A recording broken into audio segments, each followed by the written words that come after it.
विदेश रहिएगा और जो आपका डाटा आपका घर वाला देगा वही ना लिखेगा आदमी। और हर ब्लॉक के पदाधिकारी जाके जातीय जनगणना का काउंटिंग किए हैं, हर स्कूल के शिक्षक जाके किए हैं, वो उसी गांव के उसी एरिया के थे। बिहार की आबादी 13 करोड़ है, है ना, 13 करोड़ से भी ज्यादा है। बिहार का जनसंख्या आप जान रहे हैं, बिहार का क्षेत्रफल आप जान रहे हैं, एक जिला से 2 जिला की दूरियां कितनी है ये भी आप जान रहे हैं। तो 500 करोड़ खर्च हो सकता है, पॉसिबिलिटी है। और जो लोग ये 500 करोड़ पे सवाल उठा रहे हैं उनसे पूछे नहीं कि G20 में जब 4100 करोड़ खर्च हुआ था तब कहाँ मर गए थे। फिर बोलेंगे तो फिर बुरा लग जाएगा। हमारा बात बहुत लोगों को बुरा इसलिए लगता है कि हम करवा बोलते हैं, पहले ही बोल दिए थे। जब 4100 करोड़ रुपया मोदी जी खर्च कर दिए G20 में, सोना का थाली में खिलवा रहे थे भारत की जनता का, जबकि केंद्रीय बजट 900 करोड़ था। तो 3100 करोड़ पर जब जो सवाल नहीं किए तो आज उनको 500 करोड़ में पेट में दर्द हो रहा है। जब दलितों की, पिछड़ों की और बैकवर्डों की बात आई तो आज उनको दिक्कत हो रही है। और फिर से इतिहास लिखेगा बिहार की। बिहार भारत का एक पहला राज्य है जिसने पहली बार अपने राज्य में जातीय जनगणना करवाई। आज मीडिया पे अलग-अलग राज्यों से शुरू हुई पोस्ट करना। वही तो हम कह रहे हैं, बिहार फिर से एक इतिहास लिख दिया कि पहला ऐसा राज्य है भारत का जिसने जातीय जनगणना सबसे पहले करवाई। 18 साल पहले 2006 में नीतीश कुमार ने एक इतिहास और लिखा था। सबसे पहले पंचायती राज में 50% आरक्षण महिलाओं को देने वाला बिहार राज्य पूरे भारत का पहला राज्य है। और आज दूसरा इतिहास फिर नीतीश कुमार जी ने लिख दिया। तो हमें गर्व है, ऐसे मुख्यमंत्री अगर होने चाहिए। तो वाकई गरीबों को क्या फायदा? गरीबों को ये फायदा मिलेगा कि अब पता चल गया कि फलाने जाति की इतनी जनसंख्या है, तो अब जो भी सीटें आवंटित होंगी आने वाले चुनाव में, आने वाले चीजों में, उनको उतनी सीटें देने के बाद बिहार के लोग गरीबों को इससे क्या हजारों छोड़िए ना, हजारों नहीं, मात्र हमको एक गांव से कोई आदमी 20 घर उठा के ला दे और ये बोलवा दे, सिर्फ एक गांव से कि एक गांव से 20 घर उठा के ला दे, बोलवा दे कि मेरे घर पे जनगणना वाले और मेरे पंचायत में जनगणना वाले नहीं आए थे। अगर नहीं आए थे आपके घर पे और जनगणना हो रही थी तो सवाल आपने उस समय क्यों नहीं उठाया?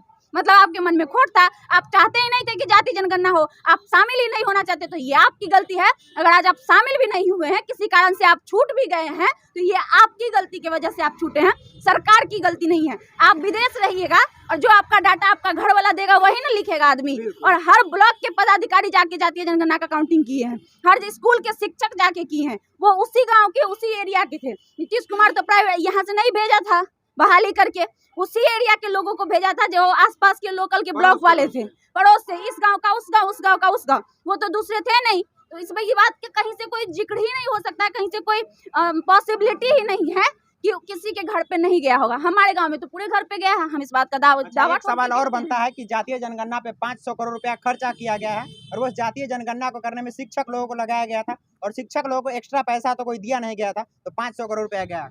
देखिए 500 करोड़ एक्स्ट्रा पैसा भले ही नहीं दिया गया होगा, लेकिन पूरे बिहार की बात है। बिहार में हर चीज भेजना, सब कुछ करना, करवाना, ऐसा नहीं है कि उसमें लोगों को कुछ नहीं दिया गया हो। शिक्षक को दिया गया कि नहीं, ये इस बात का डाटा हमारे पास नहीं है, हम इस बात को दावे के साथ नहीं कह पाएंगे। लेकिन हाँ, हर फील्ड में जब भी कोई योजना लाई जाती है तो उस योजना में हजारों लोगों को लगाया जाता है, वो 1000 लोगों को पैसे दी जाती है। बिना पैसे का आप काम करिएगा? नहीं ना करिएगा। तो कोई भी व्यक्ति अगर किसी योजना में काम करेगा तो वो पैसा अपना लेगा ना, तो फ्री में कोई काम होता नहीं है। और 500 करोड़, बिहार की आबादी 13 करोड़ है, है ना, 13 करोड़ से भी ज्यादा है। बिहार का जनसंख्या आप जान रहे हैं, बिहार का क्षेत्रफल आप जान रहे हैं, एक जिला से 2 जिला की दूरियां कितनी है ये भी आप जान रहे हैं। तो 500 करोड़ खर्च हो सकता है, पॉसिबिलिटी है। और जो लोग ये 500 करोड़ पे सवाल उठा रहे हैं उनसे पूछे नहीं कि G20 में जब 4100 करोड़ खर्च हुआ था तब कहाँ मर गए थे। फिर बोलेंगे तो फिर बुरा लग जाएगा। हमारा बात बहुत लोगों को बुरा इसलिए लगता है कि हम करवा बोलते हैं, पहले ही बोल दिए थे। जब 4100 करोड़ रुपया मोदी जी खर्च कर दिए G20 में, सोना का थाली में खिलवा रहे थे भारत की जनता का, जबकि केंद्रीय बजट 900 करोड़ था। तो 3100 करोड़ पर जब जो सवाल नहीं किए तो आज उनको 500 करोड़ में पेट में दर्द हो रहा है। जब दलितों की, पिछड़ों की और बैकवर्डों की बात आई तो आज उनको दिक्कत हो रही है। और जब वहां पे उनके आका बैठ के 3100 करोड़ का घोटाला करवा रहे थे तब उनका बोली नहीं निकल रहा था। तो 500 करोड़ 100 में 100% जायज खर्च हुआ है। और फिर से इतिहास लिखेगा बिहार की। बिहार भारत का एक पहला राज्य है जिसने पहली बार अपने राज्य में जातीय जनगणना करवाई। आज मीडिया पे अलग-अलग राज्यों से शुरू हुई पोस्ट करना। वही तो हम कह रहे हैं, बिहार फिर से एक इतिहास लिख दिया कि पहला ऐसा राज्य है भारत का जिसने जातीय जनगणना सबसे पहले करवाई। पहला ऐसा राज्य होगा जो शोषितों को, वंचितों को, दलितों को के अधिकार की बात करेगा। आज से 15, 17, 18 साल पहले 2006 में नीतीश कुमार ने एक इतिहास और लिखा था सबसे पहले पंचायती राज में 50% आरक्षण महिलाओं को देने वाला बिहार राज्य पूरे भारत का पहला राज्य है। और आज दूसरा इतिहास फिर नीतीश कुमार जी ने लिख दिया।